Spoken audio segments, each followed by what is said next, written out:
یہ جو بابا بولتے ہیں 1121 مرتبہ یا ودودو یا ودودو یا رزاقو پڑھ لو تمہارے مصیبتاں دور ہو جائیں گے، یہ سب غلط طریقے ہیں.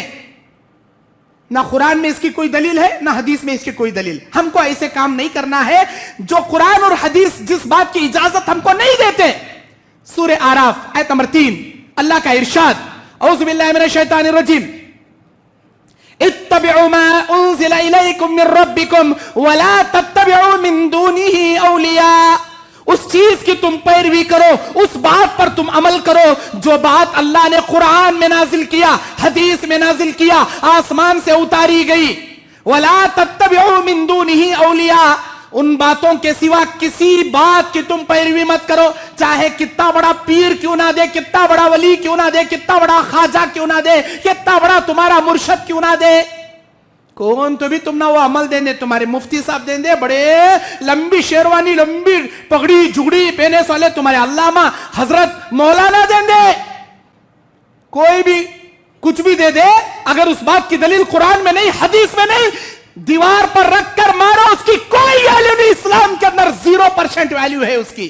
کتنا بڑا علامہ اتنی موٹی پگڑی مہندس والا بولیا تو بھی اس کی بات 0 ویلیو ہے. قرآن کے اندر حدیث کے اندر اگر نہیں ہے، ہمارے پاس اس کی بات کی کوئی اہمیت کوئی ویلیو نہیں ہے. پتہ یہ چلا ایسے ورد کر کے اپنے پریشانیوں کا حل تلاشنا بالکل غلط طریقہ ہے. اب آئیے پھر صحیح طریقہ کیا ہے، اپنی مصیبتوں سے بچنے کے صحیح طریقے کیا ہیں؟ صحیح طریقے نمبر 1 اللہ تعالی قرآن میں کہتا ہے، سورہ بقرہ آیت نمبر 154 154 نمبر آیت، اعوذ باللہ من الشیطان الرجیم بسم اللہ الرحمن الرحیم یا ایہا الذین آمنوا استعینوا بالصبر والصلاة ان اللہ مع الصابرین. اے ایمان والو، جب بھی دنیا میں تم مصیبت آ جائے، جب بھی کوئی پریشانی تمہیں آ جائے، اللہ کی مدد طلب کرو، صبر کرتے ہوئے، نماز کی پابندی کرتے ہوئے، نماز کے ذریعے صبر کے ذریعے اللہ کی مدد طلب کرو. کیونکہ اللہ ایسا مددگار ہے، اس کے جیسا مشکل کشا نہ دنیا میں ہے نہ آسمانوں میں ہے.